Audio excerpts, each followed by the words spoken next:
Ada polisi pada datang ke kediaman mereka, dokter Tifa. Roy saya belum tahu ceritanya. Dokter Tifa datang, katanya akan membawa data dan kami tidak yakin, ya kan, memastikan dulu siapa penyidik yang hadir. Hanya saya bicara dengan salah satu penyidik, kebetulan penyidiknya memang penyidik dokter Tifa, sehingga kami yakin memang itu dari Polda. Karena sekarang ini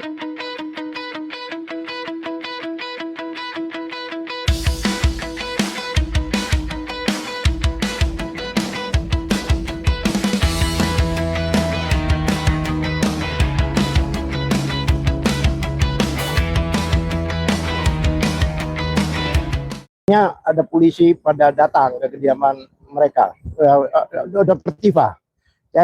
Roy saya belum tahu ceritanya. Dokter Tifa datang, katanya akan membawa data dan kami tidak yakin, ya kan, memastikan dulu siapa penyidik yang hadir. Hanya saya bicara dengan salah satu penyidik, kebetulan penyidiknya memang penyidik dokter Tifa, sehingga kami yakin memang itu dari Polda. Karena sekarang ini kan nggak bisa diduga ya, banyak orang mengatasnamakan ini, mengatasnamakan itu. Hanya saya tanya, gimana bang, apa yang terjadi ini, kok tiba-tiba geruduk gitu ya, istilahnya. Kenapa saya katakan geruduk ya, karena tiba-tiba, kalau nggak salah jam 6.45 ya, ya, kita 6.47, 6.45 itu, saya tanya, ini apa? Loh, kenapa kalian tiba-tiba ke situ? Kan mereka ini selama ini kan kooperatif. Hampir tiap minggu datang, ya kan? Tiap minggu diminta wajib lapor, mereka wajib lapor. Walaupun sebenarnya itu sudah bertentangan dengan ketentuan, tapi tetap aja. Katanya ini upaya paksa lah. Kami kaget juga loh, upaya paksa. Kan seharusnya dipanggil baik-baik. Saya tahu kalau upaya paksa itu jika tidak kooperatif. Selama ini kooperatif. Berapa? 6 bulan mereka itu wajib lapor tiap minggu. Kebebasan mereka itu benar-benar terbatasi. Nggak bisa keluar kota, nggak bisa begini, ya kan? Bahkan waktu itu dokter Tifa mau ke Jepang pun kami gagal. Karena harus wajib lapor. Nah, kami taat hukum, tetap. Tapi kok ada upaya paksa? Oleh sebab itu, ya kan, yang kami sangat kaget banget, kok mereka menangkap pada posisi dokter Tifa jam 8 pagi ini harus ujian disertasinya. Dan itu memang sudah banyak orang dengar ya. Lah kok dia mau berangkat ke tempat yang dia harus diuji, tiba-tiba ada penangkapan. Nah, kemudian dengan banyak orang, ini jelas melanggar HAM ini. Dan melanggar ketentuan. Yang mana dalam ketentuan KUHP itu kalau orang kooperatif nggak ada panggil paksa. Penghartaan paksa ini kan seolah-olah orang itu tidak mau, ya kan? Dan posisi orang mau ujian kan terganggu. Ini kan benar-benar pelanggaran HAM, ya kan? Oleh sebab itu kami protes. Nah, kami hadir ke sini kebetulan sudah jam 8, ya kan? Kami hadir ke sini sudah jam 8. Kami mau masuk, hanya tidak diperbolehkan. Kami tanya alasannya apa, ternyata konon kabarnya di dalam dokter Tifa diberi kesempatan untuk ujian. Jadi beliau ujian di dalam, ujian menggunakan Zoom, tapi dikawal, ada fotonya kalau nggak salah itu, ya kan?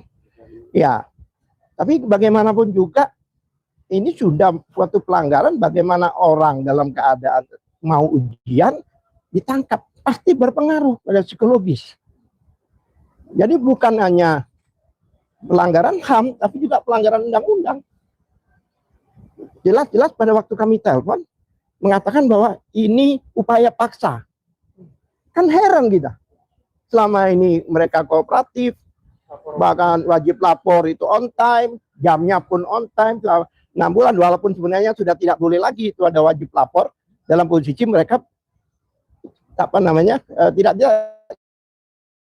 ditahan. Biasanya wajib lapor itu orang yang penangguhan. Jadi ya sudah ajar saya. Makanya teman-teman ini kalau bilang, loh ini begini, udah nggak bisa. Kalau Anda bilang 2 tambah 2, 4, kalau mereka ditangkap Anda. Karena menurut mereka 2 tambah 2 7. Karena ini subjektif banget gitu loh. Jadi alasan apa, Pak? Ya, apapun juga alasannya nggak bisa diterima. Padahal kita ini kan due process of law. Seperti kemarin itu 14 hari, 14. Tapi mungkin salah dengar atau apa 14 bulan malah. Bukan 14 hari. Ya kan? Diduga. Aneh kan? Apa salah dengar atau salah baca gitu. Kalau ketentuannya 14 hari, 14 bulan. Dan itu subjektif. Dan itu dibelakan apa namanya itu? Yang perbuatan itu diskresi. Diskresi itu ada ketentuannya, Mas. Diskresi itu kalau nggak ada aturan dan undang-undang, boleh kita berdiskresi. Tapi kalau contohnya UHAP-nya jelas, kemudian pedoman Mahkamah Agung Kejaksaan Agungnya jelas, kan 7 hari, 14 hari, oke lah beberapa kali. 3 kali lah, anggap kali 14 itu berapa? Bayangkan 13 Januari dilimpahkan. Seharusnya begitu dilimpahkan, ya kan, kepolisian udah nggak punya inisiatif lagi, nggak boleh kewenangan lagi kecuali atas permintaan. Tapi bagaimana? Ini salah satu bukti ya. 13 Januari pelimpahan, tanggal 15 dikeluarkan sprindik baru. Tanggal 30 sprindik baru. Apakah ini perintah kejaksaan? Dan perkara ini tidak bisa dipisahkan dengan yang di Mabes. Mabes masih jalan. Masih ada jawaban dari Irwasum, masih ditanyakan. Karena apa? Karena mereka melaporkan lebih dulu ke sana, Dr. Tifa dan Roy ini sebagai saksi pada waktu di UGM. Ketentuan Undang-Undang PSK, Perlindungan Saksi dan Korban, nomor 31 tahun 2014, pasal 10, jika ada laporan, maka tidak boleh ada laporan balik terhadap pelapor dan saksi. Mereka saksi pada waktu itu. Upaya apa banget teman-teman tim hukum? Ya, kami akan melakukan baik apa istilahnya litigasi dan non litigasi. Litigasi kami ya mungkin prapit ya. Kalau non litigasi kami akan laporkan ke semua stakeholder penegakan hukum di Indonesia, termasuk Komnas HAM, Ombudsman dan sebagainya. Itu. Barangkali kawan mau nambahin, Ismat? Ya, baik. Assalamualaikum warahmatullahi wabarakatuh. Iya, ini memang agak aneh nih proses penangkapannya. Mungkin kita sudah tahu bersama bagaimana beliau sangat kooperatif, ya, Pak Roy dan Iva selama ini tidak pernah alfa, tidak pernah terlambat, on time. Yang aneh ini kok baru kali ini kita mengalami ada kejadian seperti ini. Ada proses penangkapan dengan cara yang dramatisir, upaya paksa mendatangi ke tempat tinggal beliau. Ya, dengan banyak sekali personil yang dilibatkan.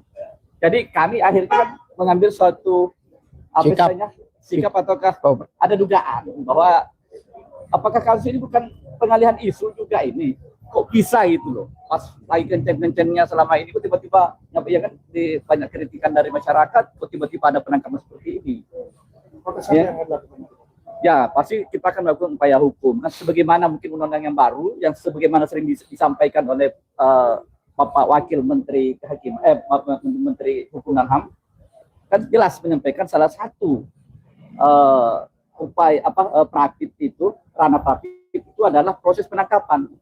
Apabila selama ini mereka klien kita tidak masuk dalam alasan objektif dan subjektif, itu bisa dipraktik. Ini apa alasan dari penyidik untuk melakukan penangkapan? Kenapa tidak menunggu saja pas pada saat beliau hadir besok hari Senin? Biasanya hari Senin kan beliau datang sini, Senin atau Selasa hadir atau dengan baik-baik, panggil dengan baik-baik, dengan layak. Ini apa alasannya? Apakah ini seakan-akan ada mau diperlihatkan kepada orang lain? Masyarakat. Ataukah ini mereka Kapolda Metro Jaya mengikuti perintah daripada para termul kemarin yang berteriak-teriak di sini? Nah, ini seperti itu. Jadi kita sangat disayangkan andaikan kepolisian kita dalam hal ini. Kita mencintai kepolisian. Kita menginginkan polisi ini bersih. Betul-betul menegakkan hukum sesuai dengan aturan hukum yang ada. Bukan dengan cara-cara, bukan lagi penegakan hukum, tetapi kekuasaan atas permintaan seseorang. Nah, ini saya akhirnya mohon maaf ini. Saya sangat menyayangkan ini. Selama Pak Sigit ini, Pak Listio Sigit ini jadi Kapolri, kayaknya memang betul-betul masih mengikuti keinginannya Pak Jokowi ini. Apakah karena beliau dilantik oleh Pak Jokowi? Mudah-mudahan saja tidak. Dan mudah-mudahan saja ini oleh pemerintahan Pak Prabowo tanggap dan memahami tentang itu. Supaya apa? Beliau jangan Itu mau tambahkan. masalah banyak hal terus penegakan hukum. Doa aja. Jadi kita sangat Doa. sayangkan itu. Nanti dia Ya. pertanyaan dulu. Kita sih masih berharap. Biar kalau ada pertanyaan Kalau setelah masalah pertanyaan. proses penegakan hukumnya ini sampai ke proses peradilan, kita malah menunggu. Kita ini sudah sangat inginkan itu. Kita menginginkan menanyakannya. Saya menunggu masukan dari masyarakat. Apa titipan pertanyaan dari kalian untuk Pak Jokowi? Kita nanti akan menggantikan fungsi dari DPR yang selama ini mendem berhadapan dengan Jokowi. Kami siap untuk menanyakan banyak hal tentang kebohongan-kebohongan itu kan berdampak dengan kesaksiannya di pengadilan nanti. Insya Allah. Indonesia Raya. Hmm? Oke. Ya.